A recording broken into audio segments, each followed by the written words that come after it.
Hello guys, ये है job sequencing का क्वेश्चन नंबर 2। ओके, तो इस क्वेश्चन में आपको क्या गिवन है, मैं इसे रीड कर लेता हूं। 5 jobs are to be processed on 2 machines A and B in the order A B. यहां पे in the order A B का मतलब है पहले क्या लिखा है, पहले लिखा है ए बराबर, उसके बाद लिखा है बी, तो पहले ए होगा उसके बाद ही बी होगा। ओके, तो क्वेश्चन में हमें 5 जॉब्स दिए हुए हैं जो कि टेबल में आप देख सकते हो 1 2 3 4 5। अब यहाँ पे प्रोसेसिंग टाइम आपको दिया है। ओके, प्रोसेसिंग टाइम मशीन ए का कितना है, ये है मशीन ए का प्रोसेसिंग टाइम 90 40 50 30 और 25। इसी तरीके से मशीन बी का प्रोसेसिंग टाइम क्या है, ये है मशीन बी का प्रोसेसिंग टाइम 70 80 50 10 और 35। ओके, अब बेस्ड ऑन दिस हमें ये 3 क्वेश्चंस फाइंड आउट करना है। ओके, तो गाइस बेसिकली जॉब सीक्वेंसिंग में हमें 3 टाइप के क्वेश्चंस का ही आंसर देना होता है। जो सबसे पहला क्वेश्चन होता है कि सीक्वेंस क्या हो जिससे हमको कम से कम टाइम लगे बराबर। तो यहाँ पे फर्स्ट क्वेश्चन वही है, ऑप्टिमल सीक्वेंस क्या होना चाहिए इन जॉब्स का। अब जो दूसरा है वो हमें इलैप्स टाइम निकालना होता है कि ठीक है मैक्सिमम टाइम कितना लगा है दोनों मशीन को जॉब करने के लिए, और जो थर्ड है दोनों मशीन का आइडल टाइम निकालना होता है। तो गाइज इस क्वेश्चन को मैंने इस फॉर्म में कन्वर्ट कर दिया है जिस फॉर्म में हम इजीली इसे आइडेंटिफाई कर पाएंगे, और मैंने यहाँ पे सीक्वेंस के लिए ऑलरेडी टेबल बना रखा है। सीक्वेंस निकालने के बाद हम निकालेंगे कैलकुलेशन ऑफ इलैप्स टाइम। तो चलिए चल के देखते हैं कि सीक्वेंस हमें कैसे निकालना है। ओके, मैं सबसे पहले इन नंबर्स में से सबसे छोटा नंबर देखूंगा। तो सबसे छोटा नंबर क्या है, 10 बराबर। तो मैं इसे यहां पे क्रॉस कर देता हूं। सबसे छोटा नंबर मुझे यहां पे मिल गया है जो कि है 10। ओके, ये कहां पे आता है, ये आता है बी में। तो गाइज ये जो पहला मेरा रहेगा सीक्वेंस में लेफ्ट हैंड साइड पे वो ए रहेगा, और राइट हैंड साइड पे जो भी रहेगा मेरा बी रहेगा। ओके, तो अब जो मुझे सबसे छोटा नंबर मिला है वो मिला है बी में, तो मैं बी की तरफ लिखूंगा। और ये जॉब्स कौन सा है, फोर्थ वन, तो मैं फोर्थ को सबसे पहले बी में डालूंगा, और इस तरीके से मेरा फोर्थ हुआ कैंसिल। ओके, अब गाइज मेरे पास कौन से नंबर्स बच जाते हैं, तो मेरे पास जो नंबर्स बचे हैं इनमें सबसे छोटा नंबर आपको क्या नजर आ रहा है, वो है 25। ओके, तो मैं उसे क्रॉस कर देता हूं। अब ये 25 किस में आया है, ये आया है मशीन ए के लिए आया है, तो मैं मशीन ए में इस जॉब को प्लेस कर दूंगा। तो मैंने 5 को यहां पे डाल दिया है। अब मैं इसे कैंसल आउट कर दूंगा। गाइस अब मेरे पास कितने नंबर्स बचे हैं, तो मेरे पास जो नंबर्स बचे हैं वो उनमें सबसे छोटा नंबर है 40। तो 40 तो यार गाइस दो जगह आ रहा है, 40 दो जगह आ रहा है यहाँ पे, और दोनों भी जॉब ए के लिए आ रहा है। तो ये तो बड़ी दिक्कत वाली बात है। तो यार कोई दिक्कत वाली बात नहीं, आप दोनों में से किसी भी एक को पहले ले लो, या तो आप 2 को पहले ले लो या तो आप 3 को पहले ले लो। तो ये डिपेंड करता है आप पे। मैं सबसे पहले 3 को ले लेता हूं। ओके, तो मैंने 3 को ले लिया है, मैं इसे क्रॉस करके इसे कैंसिल कर देता हूं। अब जो सबसे छोटा नंबर है वो कौन सा बच जाता है, ऑब्वियसली इनमें अब जो सबसे छोटा नंबर है वो 40 है बराबर, और जो कि जॉब 2 में आ रहा है बराबर। तो मैं यहाँ पे 40 यहाँ पे डाल दूंगा, यहाँ पे जॉब 2 इस तरीके से मैं डाल देता हूं। जो बच गया है गाइस वो है 1। तो गाइस सीक्वेंसिंग को मैंने यहाँ पे क्रिएट कर लिया है। अब इस सीक्वेंस को मैं यहाँ पे लिख देता हूं। तो मैं सबसे पहले 5th को लिखूंगा, और उसके बाद लिखूंगा 3rd जॉब, फिर उसके बाद 2 1 और 4। अब गाइज मैं मशीन ए के लिए सबसे पहले यहाँ पे वैल्यूज को लिख दूंगा। तो मशीन ए में जॉब 5th के लिए कौन सा नंबर है, तो मशीन ए में जॉब 5th के लिए है 25। तो ऑब्वियसली मशीन ए स्टार्ट होगी 0 से और ये लेगी 25 मिनट। तो 25 मिनट्स तक ये जॉब नंबर 5th यहाँ पे चलता रहेगा। जैसे 25 एंड हो जाएगा तो मशीन बी क्या करेगी, मशीन बी जॉब 3 को अपने अंदर ले लेगी। ओके, तो जॉब 3 यहाँ पे परफॉर्म होगा। जॉब 3 में हमें कौन सा नंबर यहाँ पे दिख रहा है?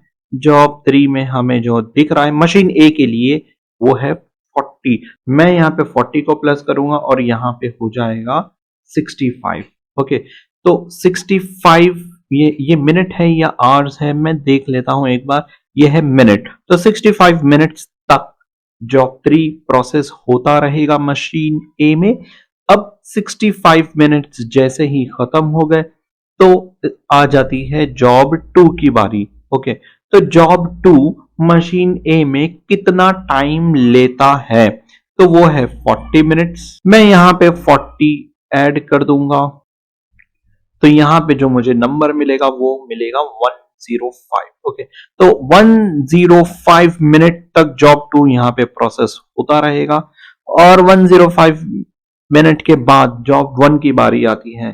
तो अब मैं ये देखूंगा कि जॉब 1 कितना टाइम ले रहा है। जॉब 1 मशीन ए के लिए ले रहा है 90 मिनट्स। कितना ले रहा है? 90 मिनट्स। तो मैं यहाँ पे प्लस 90 कर दूंगा, तो मुझे मिल जाएगा 195। अब 195 के बाद जॉब 4 की बारी आती है। जॉब 4 जो ले रहा है मशीन ए के लिए वो है 30 मिनट्स। तो मैं 195 में प्लस कर दूंगा 30, ये हो जाएगा 225। ओके, अब 225 के बाद मशीन ए थोड़ा आराम करने लगेगी। चलो अब हम मशीन बी के बारे में देखते हैं। ओके, तो स्टार्टिंग में जैसे मशीन ए स्टार्ट हुई थी और उसने 25 मिनट्स ली थी जॉब 5 को प्रोसेस करने के लिए। जैसे 25 मिनट्स खत्म होते हैं वैसे मशीन ए का दूसरा काम स्टार्ट हो जाता है और तब तक 0 से 25 मिनट तक सिर्फ मशीन ए ही चलती है, मशीन बी नहीं चलेगी। जैसे 25 मिनट्स खत्म हो गए तो मशीन बी भी स्टार्ट हो जाएगी और मशीन बी स्टार्ट होगी 25 मिनट से ही। ओके, तो 25 मिनट तक मशीन बी क्या करेगी? 25 मिनट तक मशीन बी रेस्ट करेगी, राइट? तो रेस्ट के लिए मैं ये कलर ले लेता हूं। 25 मिनट तक मशीन बी रेस्ट करेगी। जैसे 25 मिनट्स हो गए तो मशीन बी का भी काम स्टार्ट हो जाएगा। तो मशीन बी, अब हम देखते हैं 25 के बाद मशीन बी जॉब 5th को प्रोसेस करेगी। तो ये कितना टाइम लेने वाली है?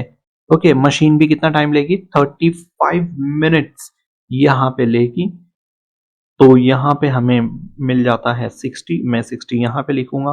गाइस एक चीज याद रखो कि मशीन बी का टाइम ज्यादा होना चाहिए। अगर मशीन बी का टाइम कम है तो हमें थोड़ी एडजस्टमेंट करनी पड़ेगी। यहां पे देखो मशीन बी का टाइम आउट कब हो रहा है, मशीन ए का टाइम आउट कब हो रहा है? 65। और लेकिन मशीन ए के टाइम आउट होने से पहले ही मशीन बी शुरू कर दे रही है अपना काम, तो ऐसे पॉसिबल नहीं है।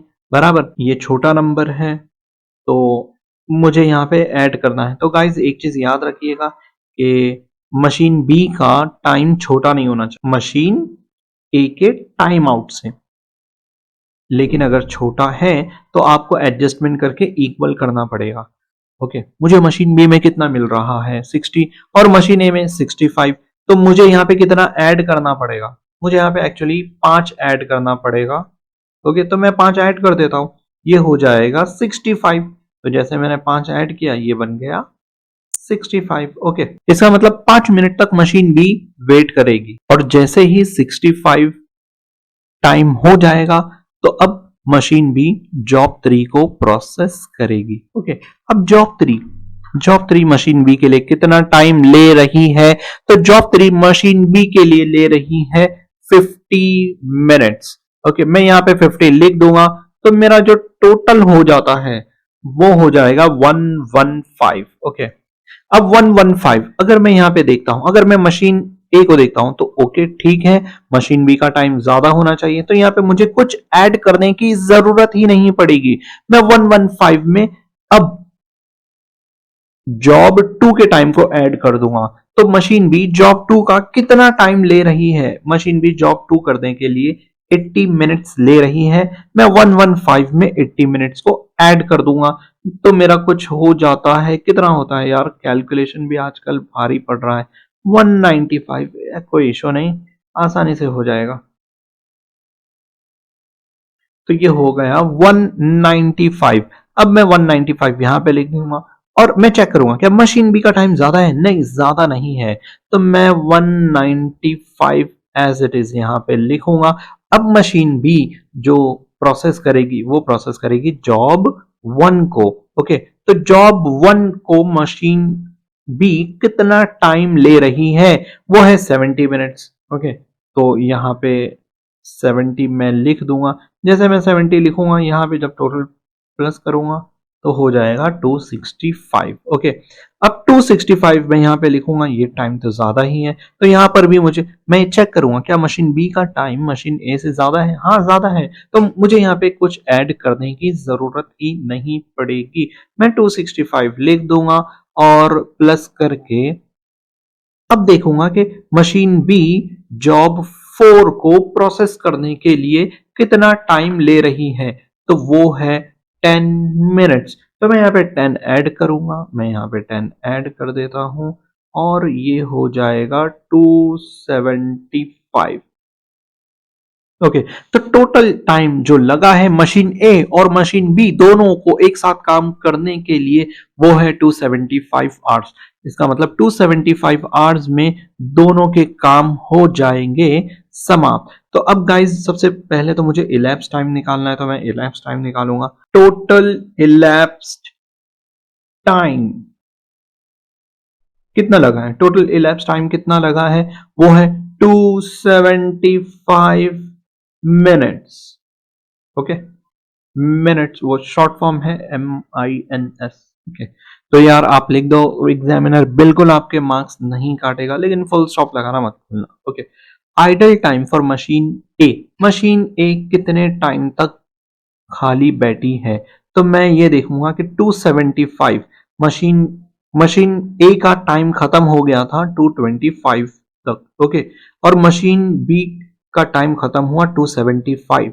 ओके, तो इतने टाइम में मशीन ए को वेट करना पड़ा। मशीन बी का टाइम खत्म हुआ 275, तो मैं यहां पे लिखूंगा 275 माइनस, लेकिन मशीन बी ने तो पहले ही अपना काम खत्म कर दिया था। अगर मैं इन दोनों को माइनस करूं, तो मुझे मिल जाता है 50 मिनट्स। ओके, मुझे मिल जाता है 50 मिनट्स। इसका मतलब यह है कि जैसे ही मशीन ए का टाइम खत्म हुआ 225 तक, लेकिन मशीन ए को वेट करना पड़ा 50 मिनट्स। और 50 मिनट्स के बाद जब 275 मिनट पर मशीन बी का काम खत्म हुआ, तब जाके ये प्रोजेक्ट हुआ समाप्त। तो गाइस अब मुझे idle time for machine B का निकालना है। तो मशीन बी का आइडल टाइम मैं कैसे निकालूंगा? तो बहुत ही ज्यादा सिंपल है गाइस। हमें जो टोटल इलैप्स टाइम मिला है, मैं यहां पे लिख देता हूं टोटल इलैप्स टाइम है 275। अब मैं उसमें से माइनस कर देता हूं मशीन बी का एक्चुअल टाइम। तो गाइस मशीन बी का एक्चुअल टाइम मुझे कहां से मिलेगा? अगर मैं क्वेश्चन में देखूं, तो गाइज अगर मैं क्वेश्चन में देखूं तो मशीन बी का जो टाइम है, अगर मैं इन सब को टोटल करूं तो यहां पे मुझे मिलता है 245। तो गाइज इन सब का टोटल है 245। मैं इस 245 को टोटल इलैप्स टाइम से माइनस कर दूंगा, तो मैं यहां पे लिख देता हूं 245। तो गाइज अगर मैं 275 में से 245 को माइनस करता हूं तो यहां पे मुझे बच जाएगा 30। अब ये क्योंकि मिनट्स है तो मैं यहां पे लिखूंगा 30 मिनट्स। तो गाइज 30 मिनट्स है मशीन बी का आइडल टाइम। सो ये था सॉल्यूशन क्वेश्चन नंबर 2 का। अब मिलते हैं नेक्स्ट टाइम।